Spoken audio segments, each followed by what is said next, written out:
성령님 좋은 아침입니다. 이 시간 성령님을 초청합니다. 오늘도 내 안에 오셔서 하나님을 기쁘시게 드릴 것을 소원하게 해주세요. 오늘 말씀을 통해 구체적으로 무엇을 해야 할지를 깨닫게 해주세요. 깨달은 것을 삶 속에서 실천할 수 있도록 도와주세요. 아멘.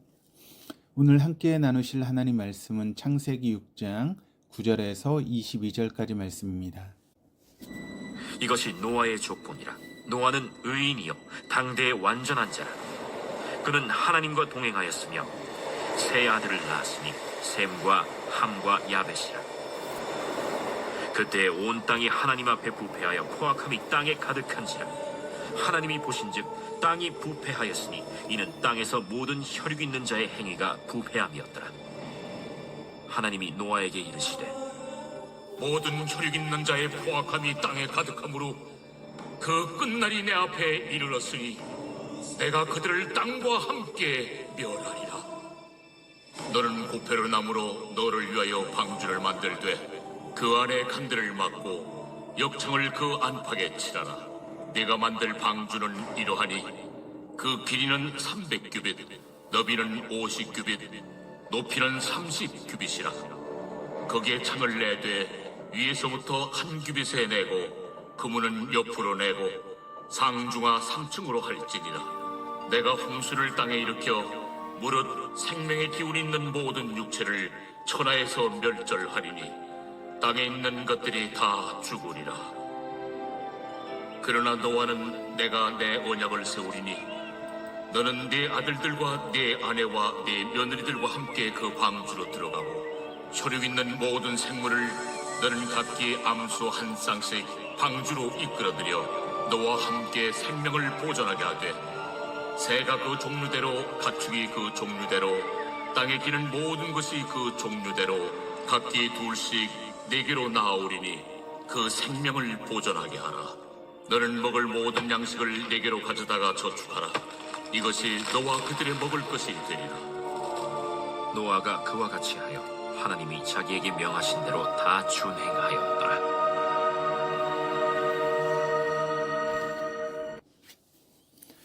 창세기 6장부터 9장에는 타락한 인류에 대한 하나님의 대홍수 심판 이야기가 있으며 하나님께서 노아에 대한 구원의 이유와 또 계획과 과정이 있고 또 하나님 명령대로 순종했던 노아의 행적도 있습니다.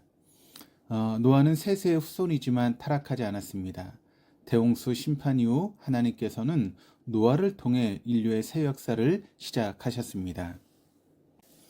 어제 본문에는 타락한 인류에 대한 하나님의 대홍수 심판 이유가 있습니다.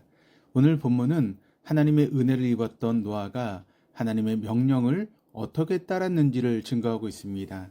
9절입니다. 이것이 노아의 족본이라.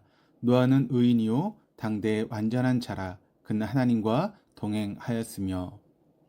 노아가 어떤 사람인지를 알려주고 있습니다. 노아는 의인이었습니다. 노아가 의인이었다라고 하는 것은 죄가 전혀 없음을 뜻하지 않습니다. 노아가 의인이라고 하는 것은 스스로 의로운 자가 아니라 하나님 안에 있는 자로서 의롭다라고 하는 뜻입니다. 당시 사람들은 하나님 밖에 있었습니다. 하지만 노아는 하나님 안에 거하였기에 그들과 달랐고 당대의 완전한 자가 될 수 있었습니다. 하나님 안에 거했던 노아의 삶이 바로 하나님과 동행했던 삶입니다. 9절에서 말하는 족보는 세대를 뜻합니다. 노아의 족보는 노아의 2세대 자녀들이 누구인지를 알려줍니다. 10절입니다. 세 아들을 낳았으니 셈과 함과 야벳이라.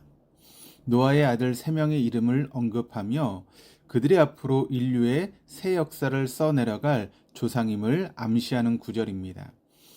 이 세 사람의 계보가 대홍수 심판 이후 10장에 기록되어 있습니다. 11절입니다. 그때 온 땅이 하나님 앞에 부패하여 포악함이 땅에 가득한지라. 하나님과 동행했던 노아는 달리 온 땅이 하나님 앞에 부패하고 포악하였습니다. 하나님 앞에는 하나님의 면전이라고 하는 뜻입니다. 하나님께서는 인간의 눈에 보이시지 않지만 하늘을 보좌 삼으시고 땅을 발등상 삼으시는 분이시기에 땅에 일어나는 모든 일은 하나님의 면전에서 이루어집니다.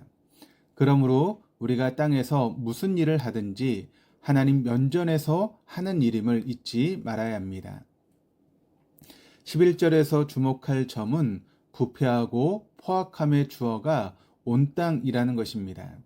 온 땅이란 땅 위에 거주하는 사람들을 포함하지만 또한 땅 위에 존재하는 모든 생물을 포함합니다. 이는 온 땅에 있는 사람뿐만 아니라 생물조차 심판의 대상임을 예고한 것입니다. 12절은 온 땅이 땅 자체를 의미하지 않음을 알려주고 있습니다. 12절입니다. 하나님이 보신즉 땅이 부패하였으니 이는 땅에서 모든 혈육 있는 자의 행위가 부패함이었더라. 땅이 부패하였다라고 하는 것이 무슨 뜻인지를 설명해 주고 있습니다. 혈육 있는 자는 사람을 대신하여 사용한 말입니다. 그런데 여기서 왜 사람이라고 하는 말을 사용하지 않았겠습니까? 혈육 있는 자에 해당되는 원어를 직역하면 살 또는 고기입니다. 그렇다면 혈육 있는 자란 하나님 밖에 거하며 부패하고 포악하게 살아가는 사람으로 사람이 아니라 고기 덩어리에 불과한 존재라고 하는 그런 뜻입니다. 사람이 하나님을 떠나 부패하여 살아가면 영혼이 없는 고기 덩어리와 같습니다. 우리에게 영혼이 없고 육체만 있다면 육체가 죽으면 그것으로 끝나고 맙니다. 하지만 주님 안에 거하는 사람은 주님의 영이 거하심으로 혈육 있는 자가 되지 않습니다. 주님 안에 거하는 사람은 육체가 죽어도 그것으로 끝나지 않습니다. 그렇다면 혈육 있는 자는 어떻게 되겠습니까? 13절입니다. 하나님이 노아에게 이르시되 모든 혈육 있는 자의 포악함이 땅에 가득함으로 그 끝날이 내 앞에 이르렀으니 내가 그들과 땅과 함께 멸하리라. 혈육 있는 자는 그들의 포악함으로 인해 멸망합니다. 이를 하나님께서 노아에게 알려주셨습니다. 노아처럼 하나님과 동행하는 사람에게 하나님께서는 인류 대종말의 심판을 알려주셨습니다. 오늘날 우리는 성경을 통해 그 계시를 받았습니다. 하나님께서 심판하시는 목적은 악인들의 심판에만 있지 않으시고 악인으로부터 노아와 같은 의인을 구원하시기 위함입니다. 그러므로 성도는 포악한 세상에서 겪는 의의 고난에도 최후 심판을 생각하며 하나님의 자녀답게 살아가야 합니다. 대홍수 심판을 앞두고 하나님께서는 구원 계획을 알려주십니다. 14절에서 16절입니다. 너는 고페르나무로 너를 위하여 방주를 만들되 그 안에 칸들을 막고 역청을 그 안팎에 칠하라. 내가 만들 방주는 이러하니 그 길이는 300규빗, 너비는 50규빗, 높이는 30규빗이라. 거기에 창을 내되 위에서부터 한 규빗에 내고 그 문은 옆으로 내고 상중하 3층으로 할지니라. 14절부터 16절은 하나님께서 노아에게 홍수에서 살아남을 방주의 재질과 방수법과 크기와 구조를 알려주신 내용입니다. 방주의 재질은 고페르나무입니다. 역청을 칠하라고 말씀하신 이유는 오랫동안 방주가 폭우와 폭풍과 거센 파도를 맞아도 견딜 수 있는 방수를 위함입니다. 그리고 배는 3층 구조인데 그 크기는 오늘날 미터법으로 환산하면 길이가 137m, 너비가 23m, 높이가 14m입니다. 이 정도 규모의 배의 배수량은 약 32,800톤이라고 합니다.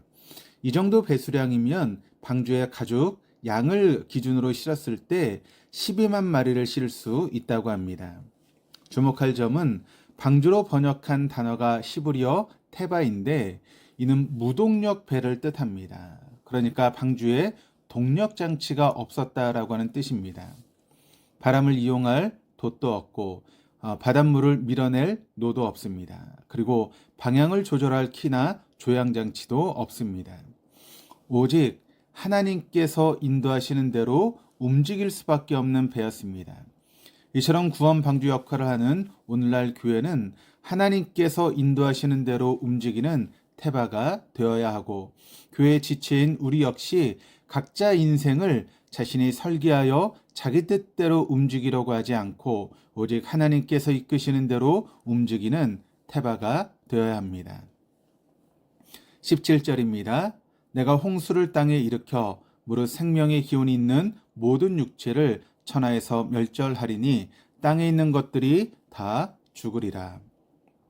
하나님께서 노아에게 방주를 만들라고 명령하신 이유입니다. 하나님께서 모세에게 구체적인 심판의 방법을 알려주셨습니다. 모든 육체는 12절에 나오는 모든 혈육 있는 자와 같은 시브리어입니다. 땅에 있는 것들은 혈육 있는 자들을 포함해서 모든 생물종입니다. 다만 노아는 여기에 포함되지 않음을 하나님께서 알려주십니다. 18절입니다. 그러나 너와는 내가 내 언약을 세우리니 너는 내 아들들과 내 아내와 내 며느리들과 함께 그 방주로 들어가고. 하나님께서 노아와 언약을 세우신다라고 하는 것은 구원하시겠다라고 하는 약속입니다. 그 언약이 무엇인지를 이어지는 하나님 말씀에서 알 수 있습니다. 생명의 기운이 있는 모든 육체는 천하에서 멸절되지만 노아와 노아의 가족은 구원 방주에 들어가도록 해주시겠다라고 하는 말씀입니다. 그리고 하나님께서는 노아에게 대홍수 심판 이후 인류의 새 역사를 위해 인류와 함께 공존할 생물종들의 보존과 번식을 위해 다음과 같이 명령하셨습니다. 19절에서 20절입니다.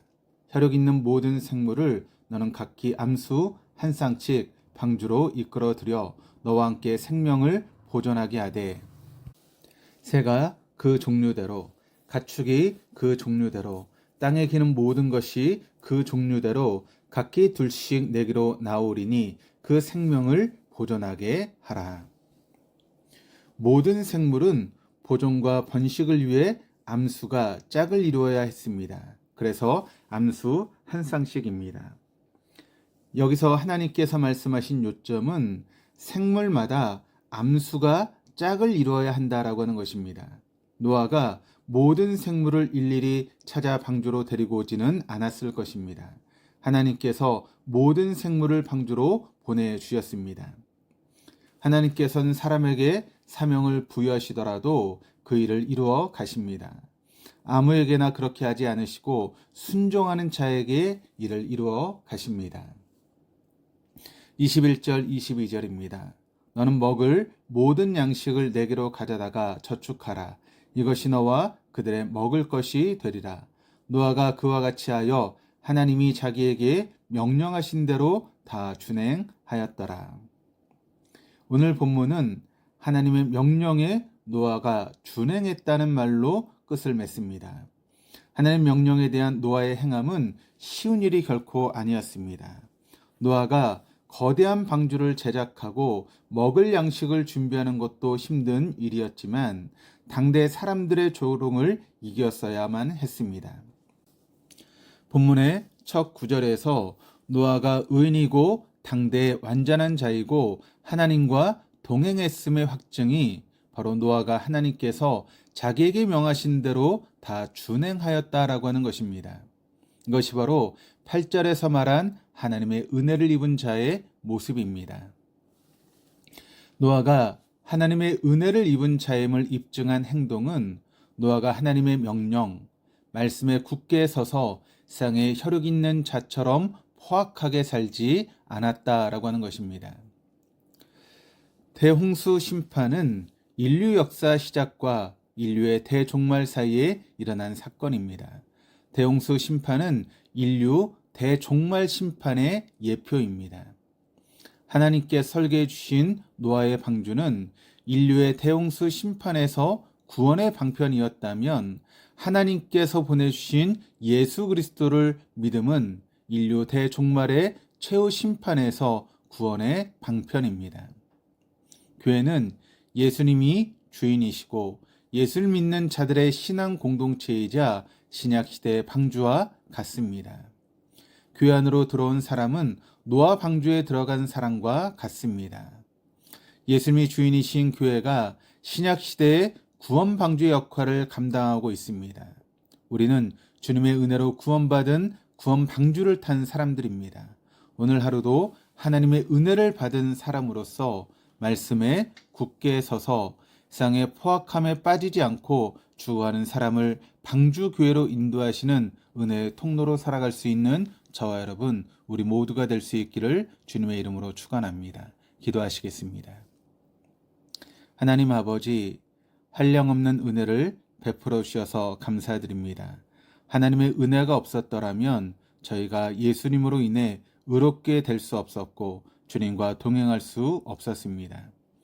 하나님의 은혜를 입은 노아처럼 하나님의 명령에 따라 구원 방주를 만들듯이 주님의 몸된 교회를 위한 사역을 하게 하시었고, 노아가 구원 방주의 모든 생물을 이끌어 드렸듯이 구원 방주인 교회에 주님께서 은혜를 베푸실 자들을 인도하는 은혜의 통로 되게 하시옵소서. 감사드리며 예수 그리스도 이름으로 기도합니다. 아멘.